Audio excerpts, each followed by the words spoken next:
I am now pleased to introduce Adam Hickerson. So Adam is the Senior Director and COO of Robinhood Derivatives, where he oversees both futures and prediction markets. Adam's going to share how Robinhood is innovating around the products and services provided to users, and specifically how they're integrating into the platform and how they're integrating new products like prediction markets as well. So Adam's going to take questions at the very end of this session. So please put your question into the box at the bottom of your screen. And with time permitting, we'll come back to those at the end of his session. So therefore, welcome and over to you, Adam. Thanks for being here. Yeah, thank you. Thank you for having me. I appreciate you introducing me and thanks again for this invite. Um, yeah, I'm there's a lot that we could really talk about here. What I probably want to do is I'll give you a little bit of an overview of kind of where we're at from a Robinhood perspective in the prediction market space, just where the prediction markets are at in general. And then, again, I'm a man of the people, so I definitely want to hear from individuals and I want to hear the Q&A and I want to leave as much time. So, I want to make this as enjoyable for everybody out there.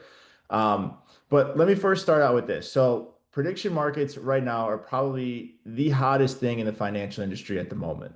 Um, and I get a lot of questions from a lot of people is like, why do you think that is? And honestly, I think it's the ease of how you could actually navigate and trade these products. You think about options, you have all the different Greeks, you have all the different, volatility products. There's a lot that goes into like the options, you have expirations and all that other fun stuff. Futures is the same thing, right? Like you have different types of cost to carry. There's different models and that go into how the future is actually priced. There's expirations, there's leverage, there's all that.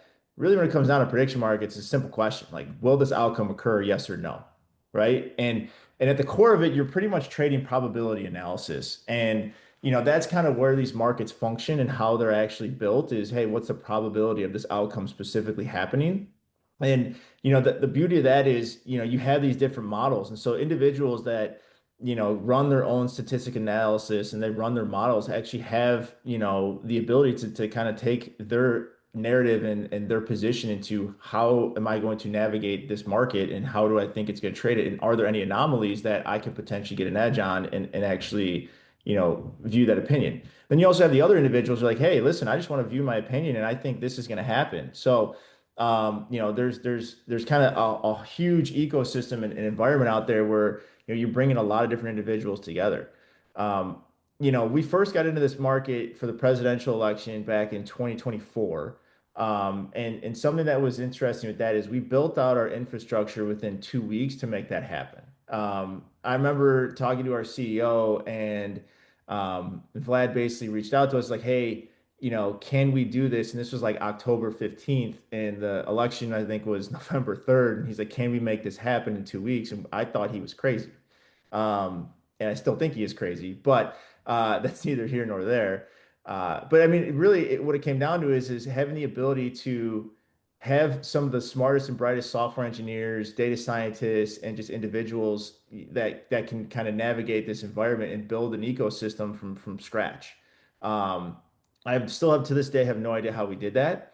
But what we've been able to do from there is actually integrate and continue to push the narrative to allow us to scale to where we're at now. As I said before, and what you've heard probably in the news everywhere is prediction markets are Robinhood's fastest growing business. And when we first started looking at, expanding even further into this, right? Because the presidential election is just one specific narrative and one outcome. And, it's great. It's got a lot of eyes. It's got a lot of news. But then after that, we're like, okay, what else can we do with this? And so we started to slowly roll out more. And we were thinking like, okay, maybe there'll be some people that pick this up, maybe not. But then next thing you know, all of a sudden we started seeing a huge demand and customer interest in this, and we just started to just throw gasoline on it. And we're like, okay, now that we know that there's some interest and this makes sense for our customer base, let's see what we can do to scale it. And really what we did from our perspective is we built this out to the point where now we can automate. We tried to figure out how can we use AI? How can we really scale this to the point where now we can offer thousands of different event contracts and prediction markets and allow our customers to trade these around the clock 24/7. Not only that, but we were also integrated with two specific exchanges on the prediction market side. So we have both Kalshi as well as ForecastX that we're members of that we have the ability to kind of split and change our flow. And in general, as I said before, though, what we've seen is like customers have there's a high demand for customers, right? And you hear a lot of it based on sports, where, hey, listen, like, like this is, there's a lot that people want to do with sports. There's a lot of outcomes, a lot of narratives, a lot of changes that can occur from there. But really what we've actually seen is we see a lot of customers expanding into non-sports categories, right? And there's a huge demand for economic contracts, crypto. We have different futures contracts like the metals. There's weather that's out there. Really what we're trying to do is find the narrative of like, hey, what are you interested in trading? And then provide that information to you in a way that makes it seamless and easy for you to actually trade. Um, and there's a lot that goes into that. We're constantly trying to push the narrative. We're constantly using data as a way for us to figure out, hey, does this work? Does it not? Do our customers like it? Do they not? I mean, one thing people from the outside perspective might not see or hear, but we take customer feedback extremely seriously. And we're constantly trying to hear from our customers. We're running experiments left and right to kind of change our navigation system. We're trying to change our trading, style or like how our actual like app works and functions. Bringing this into the web experience. We're trying to do all these different things all at once, and we're trying to run these different experiences. Hey, like, do our customers like it? Do they not? What's the feedback look like? To then that way we can kind of pick and choose which area we're going to go and push our resources to. Um, the thing here with prediction markets though as a whole is, you get a lot of the regulatory scrutiny, because you hear a lot of the narratives like, oh, this is just gambling or this is that like, it's not regulated. I think it's completely false narrative.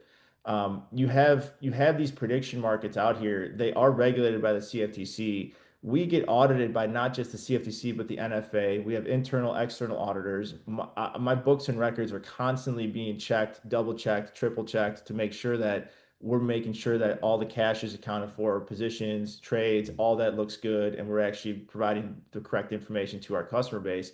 Not only that, but we also have a very robust trade surveillance system that, we have the ability to kind of take a look at where are there insider trading, is there market manipulation going on, like that stuff that we take very seriously, and we have a lot of very robust systems to kind of navigate that.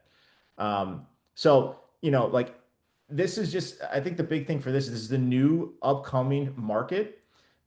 And you get this a lot. I mean, I've been in this industry for a while. I started my career at the SIBO, and I remember, options for the longest time. People were like, "Oh, they're horrible, they're terrible," but it's just new to the overall retail environment.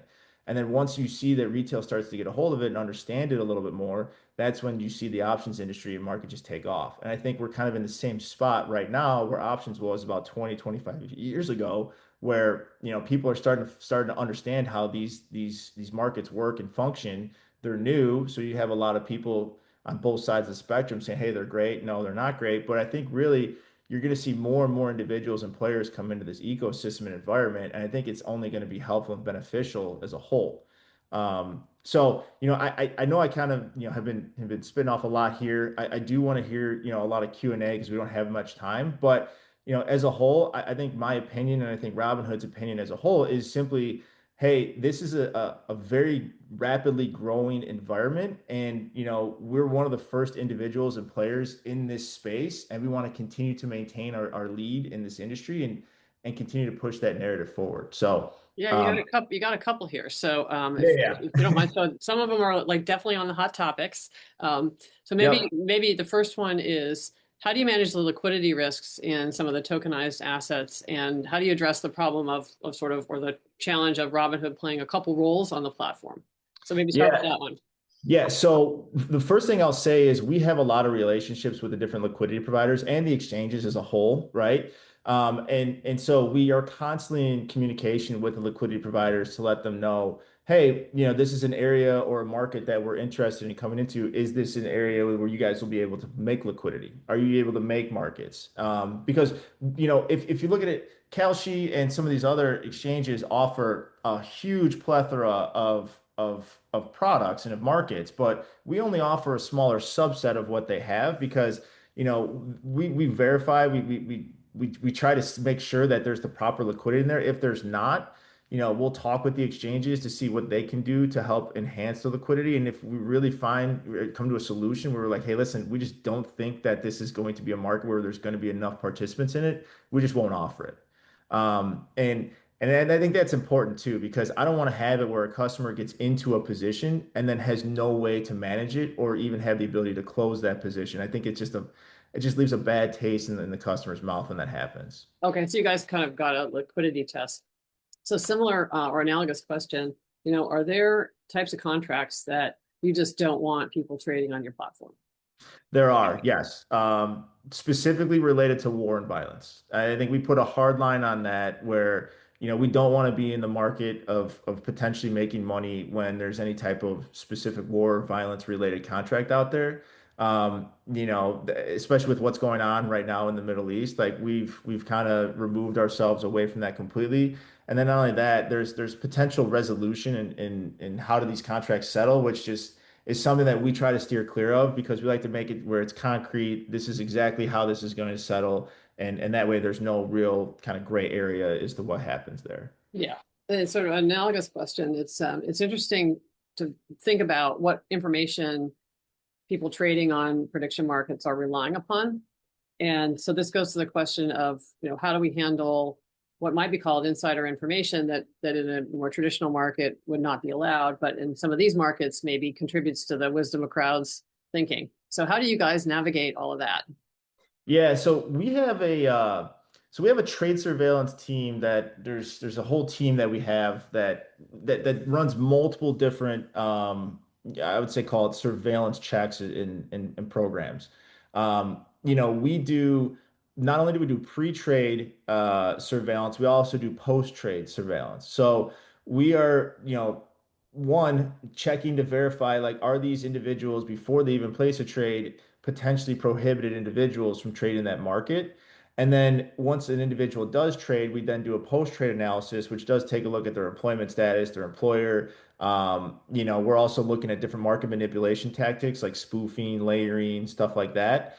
And so we're constantly, running these analysis every day, right? And so, if there is something that gets alerted on our side that hey, this person might be there. We then do an additional, analysis on them. We may restrict their account. We may shut them off from trading altogether. We may close their positions.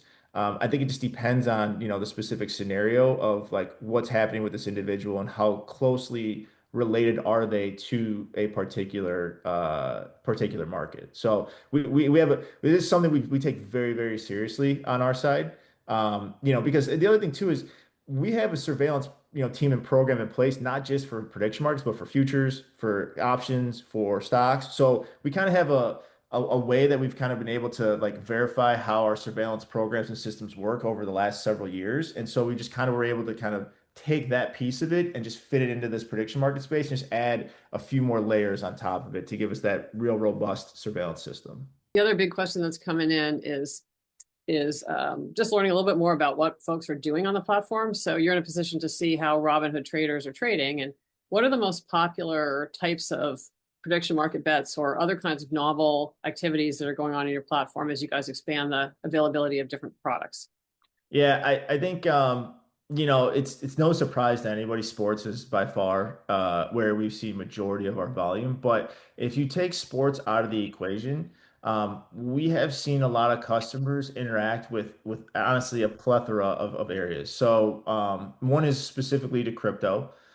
We do have like an hourly as well as daily, and actually we have yearly contracts as well, where it just looks at, hey, where's the price of Bitcoin? Where's the price of Ethereum going to be at this specific price at this specific time? But a lot of what we see is actually very, I'll call it news driven. So for instance, like if there's a big election, which obviously we just had some primaries that came up, this past week, like we tend to see people kind of flock to where's the news at, what's newsworthy. Like we saw a good amount of individuals come in when, the government shutdown started a couple months ago. And so we had contracts related to, hey, will there be a government shutdown? Yes or no? And so we saw a lot of people kind of move over to that because it was very topical, very news, top of mind. We do have a lot of economics, right? I think primarily what we did is when we first started launching this about a year ago, outside of the presidential election, economics was a really big one that we added in there, specifically related to the Fed. And I think the Fed decision is probably one of the biggest economic newsworthy events that comes out obviously every, 6 weeks or so. And we see it. I mean, in economics, that's our number one traded contract, and we see a lot of customers navigate to that contract, rightfully so, because it has a financial impact to their portfolio. And you can honestly see a lot of individuals actually use that to hedge positions, to navigate their portfolio, just to make sure they understand how this may impact myself as a whole. And I think it's very newsworthy, right? Especially now where we're in an environment where, hey, could they raise rates? Could they lower rates? Like you kind of have that, like maybe they keep it the same, maybe they don't. So that's where you have a little bit more activity coming from our side. And on that note, are you guys thinking about partnering with other sources of data? Like, would you partner with news sources or things like that? It's a constant discussion that we're having internally, yeah. So we have a whole partnerships team right now that is investigating who can we partner with? Is it the right fit? How does it fit into our environment? So the short answer is yes. In terms of I can't disclose specifically anything that we have for potential partnerships, but I will say it is definitely something we are looking into, and I think you'll probably hear something from us at some point, in that area. You were talking earlier about some of the criteria you impose on the types of contracts in prediction markets that you enable for your Robinhood users. One of them being there's certain things you just avoid. Um, and do you have like a generalized view on kind of the economic utility of this stuff? Meaning some things are really being traded for, for hedging or insurance or whatever, and other things are kind of outright speculation. And are you guys, what's your philosophy there as a company? Is it let them trade and let them do whatever they want, or is it no, we need to provide some gates on this? Or how do you think about that sort of speculation versus hedging versus economic utility question? Yeah, it's a good question. And it's actually one that you could ask in any asset class in the brokerage firm, to be honest with you. Because even if you're trading stocks, options, or futures, they're going to have the same scenario where, hey, you could be potentially hedging a scenario, or you could just simply be just pure speculation. I think it kind of fits into the prediction market as well, where we're here not necessarily to tell people you can only speculate or you can only hedge in this scenario. We're here to give them the avenue and the ecosystem and environment to actually pose that narrative if that's the route they want to take.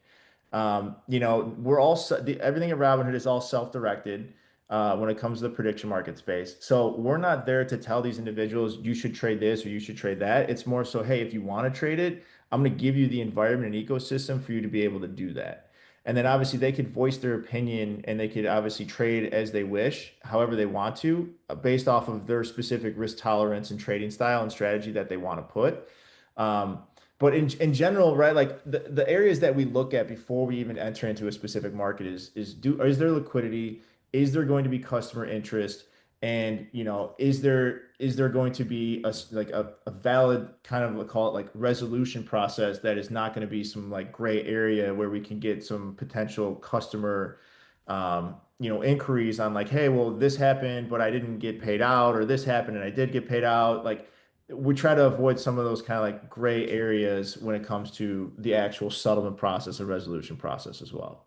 Yeah, no, I mean, just to kind of put some context on the which types of contracts question, there's a long running debate in finance about where there really are risk premia, like that have some kind of economic logic behind them, like, hey, we have a long-term return on equities because there's capital formation and growth in the economy.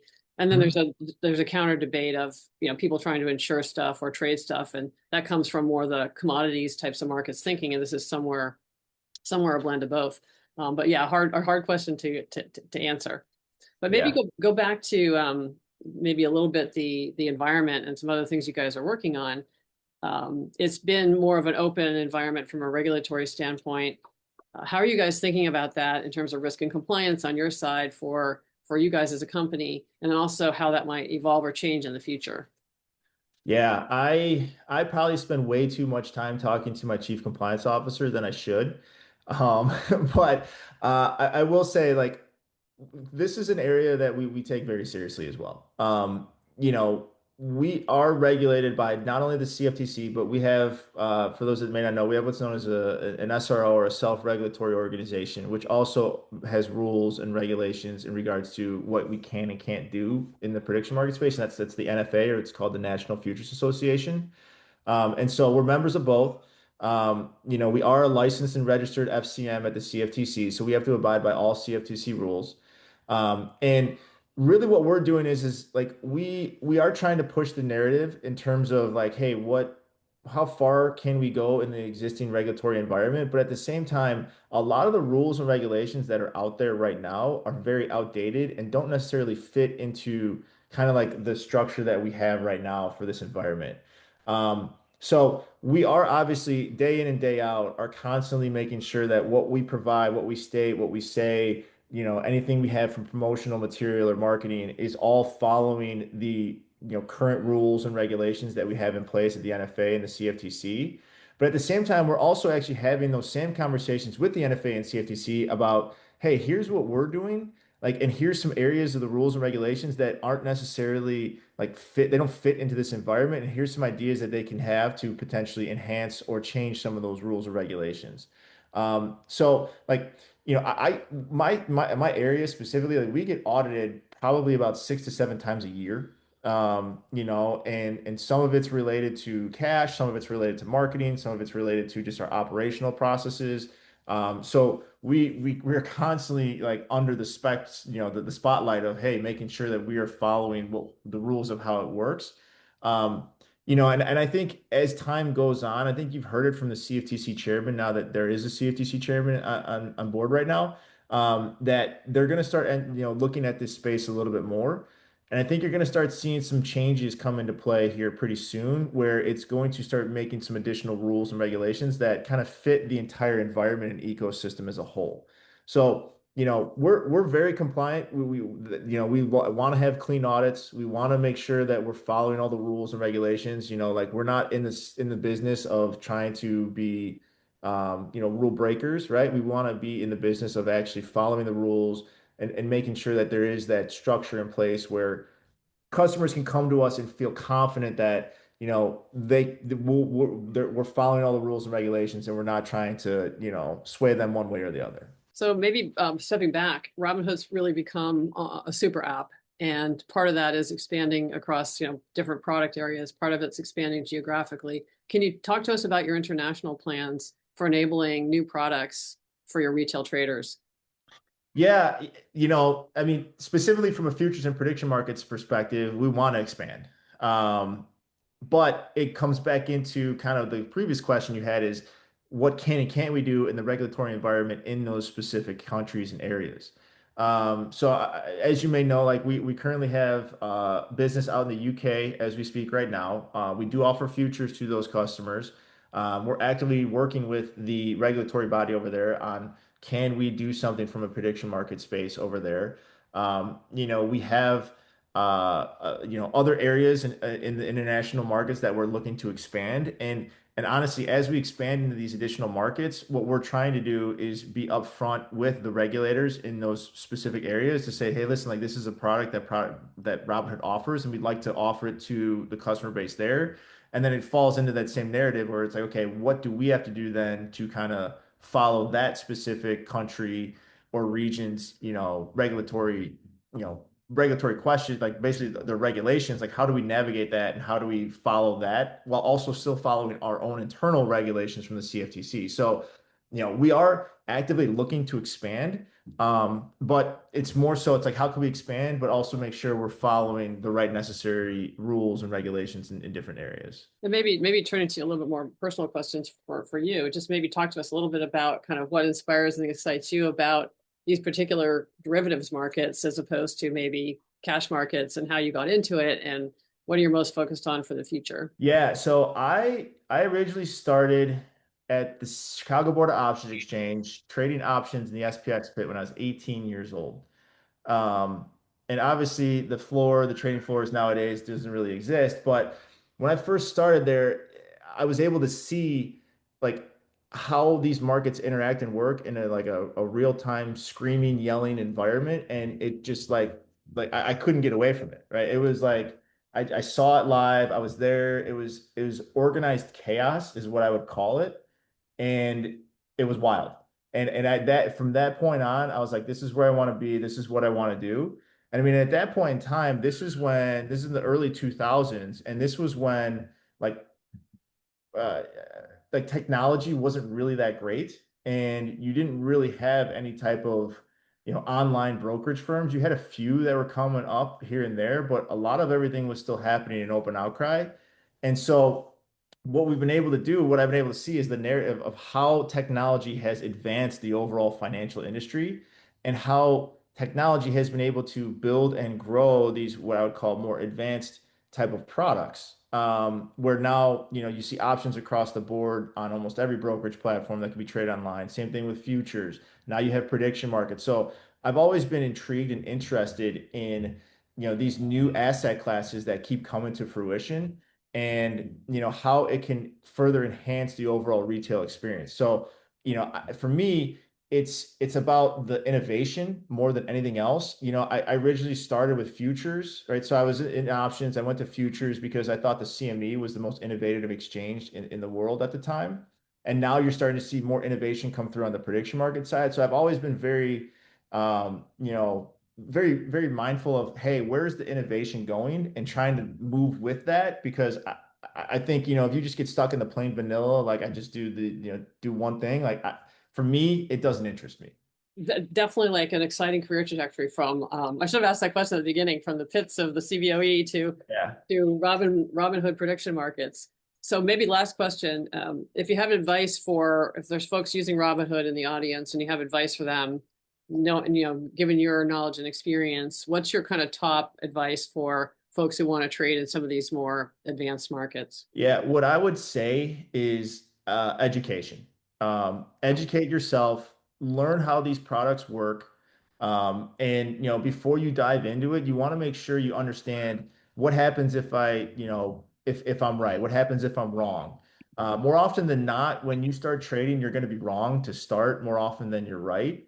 And sometimes being wrong is actually some of the most valuable life lessons I've had in terms of a trading experience and style. Um, I think in general though, it's hey, you have to understand how these markets work and understand, what's your risk tolerance? What are you okay losing? And also finding that exit plan as well. So I think you really need to educate yourself, come up with a trading strategy and a style that fits your risk tolerance. And then once you have that, start small.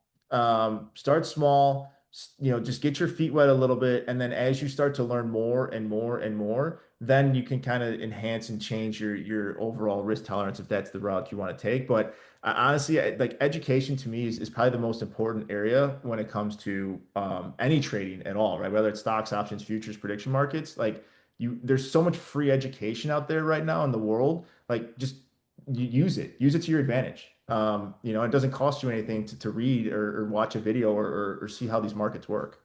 No, I think that's a great spot to stop. Thank you, Adam, so much. Super interesting to hear what Robinhood's doing and how you're coordinating with prediction markets to provide new products on your platform and also navigating kind of all the challenges around that we just discussed. So really appreciate you spending time with us. Thank you so much. All right, thank you. Appreciate Yeah. it.